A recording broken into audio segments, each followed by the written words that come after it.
What's up YouTube, this is Bobo here with another video review. This time my first X-Men Origins Wolverine toy. This time of the movie series Logan. Now I know what you're saying in your head. Why now? Well, I didn't buy any figures when it first came out. And then I found a bunch for $1 at like BJ's, except for one that was $2. And then I picked them all up, saved a lot of money, and I liked them. Then I found this Logan and another one for 50 cents each, and I picked it up. Now, before I get to the actual figure, let's get into the packaging. This is the back sheath. Here's the front. You can see an angry picture of him. Here he is, Logan. And other toys in the line are Deadpool, comics, movie series. Don't plan on picking him up. Sabretooth, plan to pick him up, and Wolverine, aka Logan, plan to pick up. Collect them all, each sold separately. Visit www.hasbro.com/Wolverine. Okay? Marvel! Now, let's go the bio, says Logan here. Now, I will have the bio scan down there, and I'll read it. So, if you don't want to listen to me read it, then okay, just read it down there. After he walked away from William Stryker's command, Logan set his sights on a simple life, hoping never again to raise a hand in anger. Unfortunately, Stryker's ambition will force Logan to turn in his lumberjack axe and return to his life as he was born to lead. See? Born to lead. Okay, goodbye. The one thing I have with the X-Men Origins line, well, the kind of plot was that he had the bone claws and that he was in the Civil War. The original origin was that he was in World War II, about like 20 or something, maybe 30.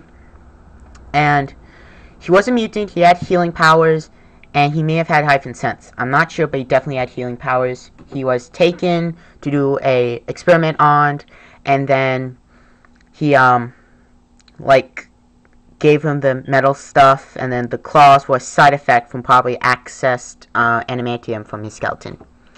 I believe that they did clone his healing factor and put it into the other people he made, like Deadpool and some other people. I don't remember their names.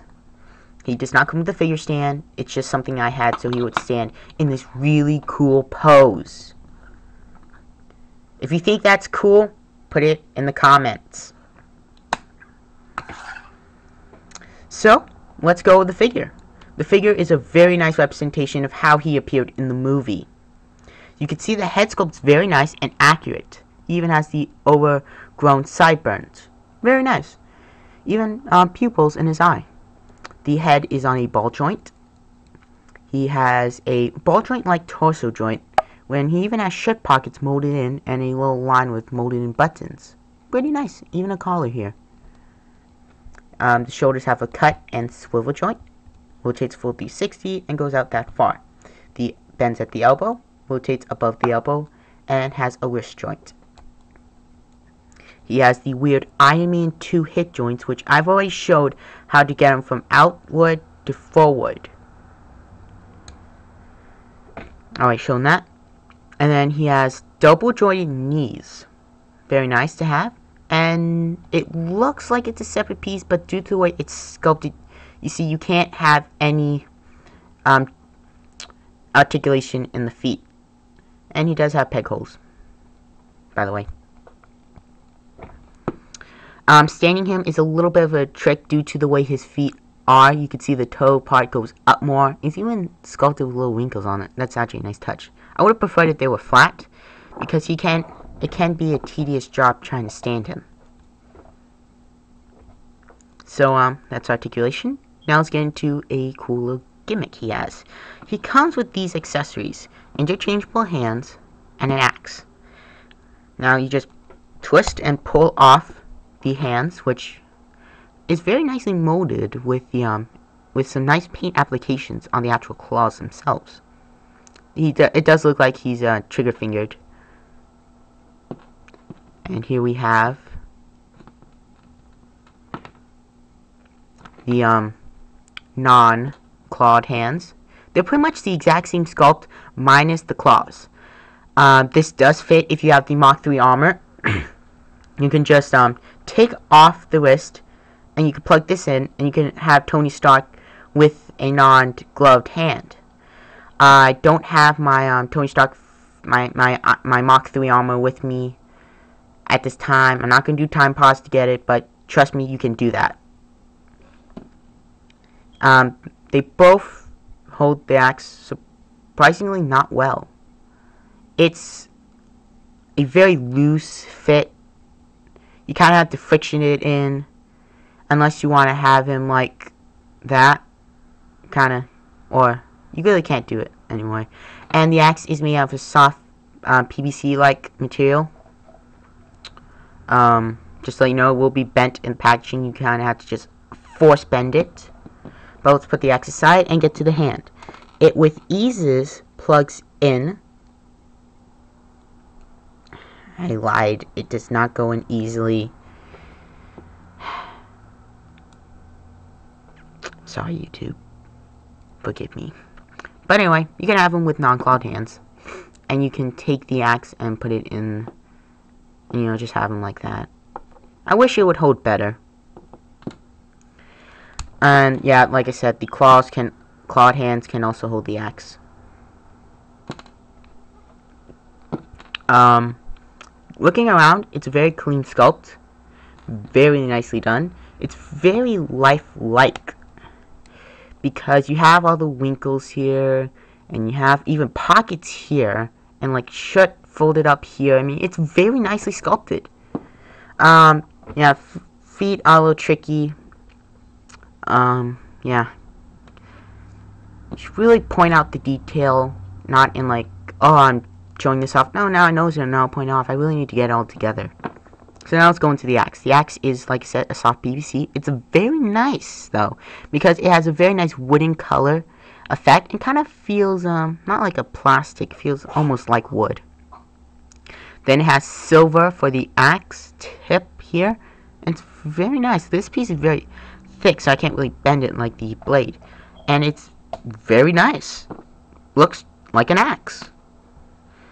So, the accessories come with counts of 3. Now let's do a comparison of Logan.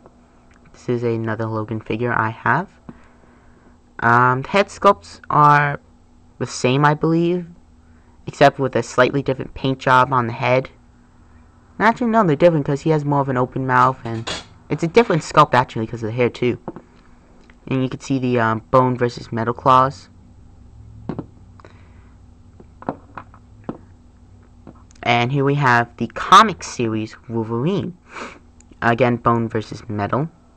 And surprisingly, the Wolverine is shorter. That's actually kind of weird. Then again, his leg is kind of a little, just slightly bent, but it's not enough to make a dramatic difference like it is. I mean, that's almost a whole head half tall. He's half a head taller than this one, which is weird because they're supposed to be the same character. And comparing this dude to like not an X-Men, a Iron Man toy, he's very small. Which is weird. I've always imagined him being like, not small, but like equal height to like people. So that's it for the comparison. I do intend to review those figures soon. I hope. Anyway, so he has some very nice articulation, very nice sculpt, and I highly recommend it. If you are a fan of the X-Men movie, then you would get it. If you are not a fan of the bone clawed, like I am, don't get it, but I got it because I got them with cheap. And, fan of X-Men, pick him up. Fan of Wolverine, pick him up. If you're a fan of Marvel Legends, pick him up because he's pretty much a Marvel Legend. You will have trouble, so, you know, find an extra stand. I happen to have an extra Iron Man 2 stand. So, as Deadpool would say, strike a pose. You want to dance, bub? Huh? You wanna? Okay, now that that's over with, highly recommend this figure. So, adios. I'll see you on my next video review. bub.